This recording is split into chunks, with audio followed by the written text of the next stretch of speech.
Assalomu alaykum, hurmatli o'quvchilar va ustozlar. Bugungi mavzumiz umurtqasizlarning qon aylanish sistemasi. Hayvonlar organizmida qon bir qancha hayotiy muhim vazifalarni bajaradi.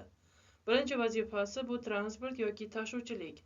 Kislorod va karbonat angidrid o'pkadan yoki jabralardan kislorodni to'qimalarga va to'qimalardagi karbonat angidridni nafas olish organlariga tashiydi. Ikkinchi vazifa oziq moddalar. Ovqat hazm qilish sistemasidan so'rilgan oziq moddalarni, glyukoza, aminokislotalar va hokazolarni butun tana bo'ylab tarqatadi. Uchinchi vazifa chiqindi moddalari. Moddalar almashinuvidan hosil bo'lgan ortiqcha va zararli mahsulotlarni ayirish organlari buyraklarga yetkazadi. Ushbu rasmda demak chigirtka misolida chigirtkaning qon aylanish sistemasini qanday vazifalarni bajarishligini tomosha qilib tanishib o'tishingiz mumkin. Videomizning mana shu joyida kanalimizning rivojlanishi uchun obuna bo'lib ketishingizni, o'z fikrlaringizni izohlarda yozib ketishingizni va ushbu video darsga like bosib ketishingizni so'rayman. Davom etamiz. Qon aylanish sistemasi asosan yurak va turli hajmdagi qon tomirlardan iborat. Arteriyalar qonni yurakdan to'qima va a'zolarga olib boruvchi qalin va qayishqoq devorli tomirlar. Ular orqali odatda kislorodga boy qon oqadi. Birinchi mana shu qizil rangdagi demak arteriya qon tomiri hisoblanadi. Rasmdagi kapillyarlar eng mayda devori bir qavat hujayradan iborat tomirlar. Ular to'qimalar va qon o'rtasida moddalar, gazlar almashinuvini ta'minlaydi.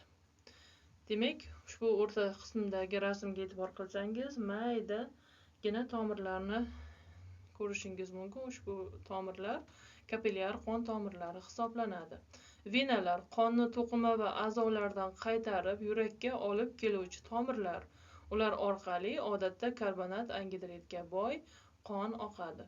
Ushbu rasmning 3-qismidagi demak qon tomirimiz ko'k rangda berilgan. Bu demak vena qon tomiri hisoblanadi. Qon aylanish sistemasi hayvonlar dunyosida asosan ikki turga bo'linadi: ochiq va yopiq qon aylanish sistemasi.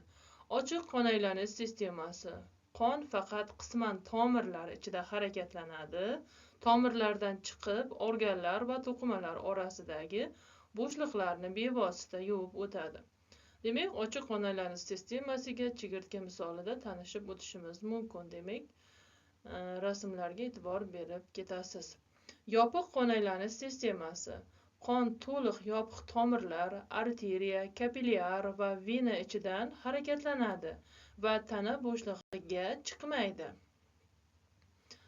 Yopiq qon aylanish sistemasiga demak baho keltirilgan. Bu demak yuqoridagi ma'lumotlarga asoslangan holda rasmda ifodalangan, tanishib o'tishingiz mumkin.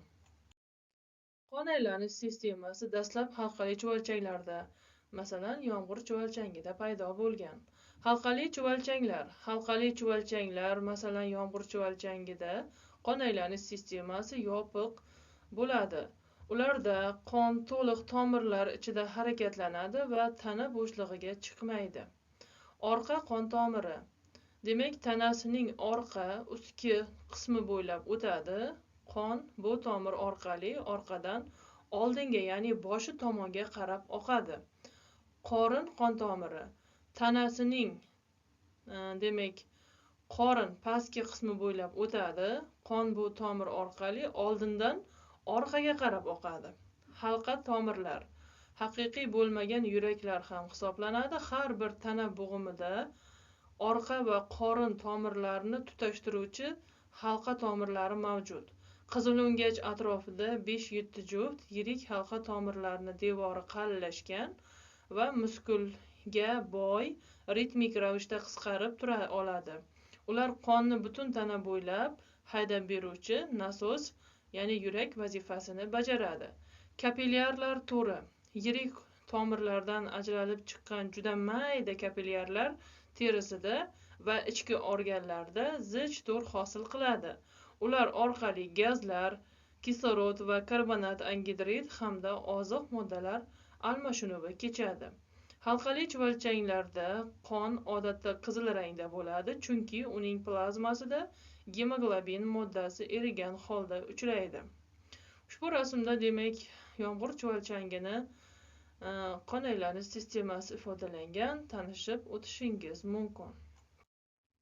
Mollyuskalar yoki yumshoq tanlilarning qon aylanish sistemasi ularning turi va hayot tarziga qarab o'ziga xos tuzilishga ega.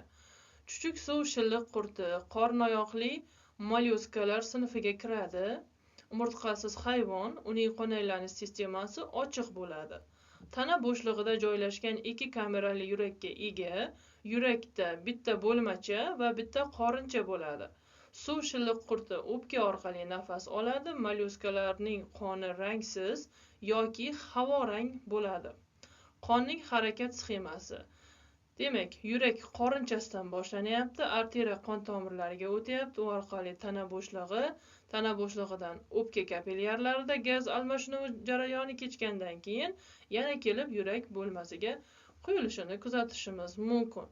Demak, mollyuskalarning qon aylanish sistemasi aynan ochiq tizim sxemasi bo'yicha ushbu rasm bilan tanishib o'tishingiz mumkin. Qisqichbaqasimonlar. Daryo qisqichbaqasi misolida ko'rib chiqamiz. Ularning qon aylanish sistemasi ochiq bo'ladi. Qisqichbaqa bosh ko'krak qismida yumaloq oqish yurak joylashgan. U 5-6 burchakli muskul xaltachasidan iborat bo'lib, devorida qon kirishi uchun xizmat qiladigan 3 juft teshikchalari mavjud. Qoni rangsiz bo'ladi.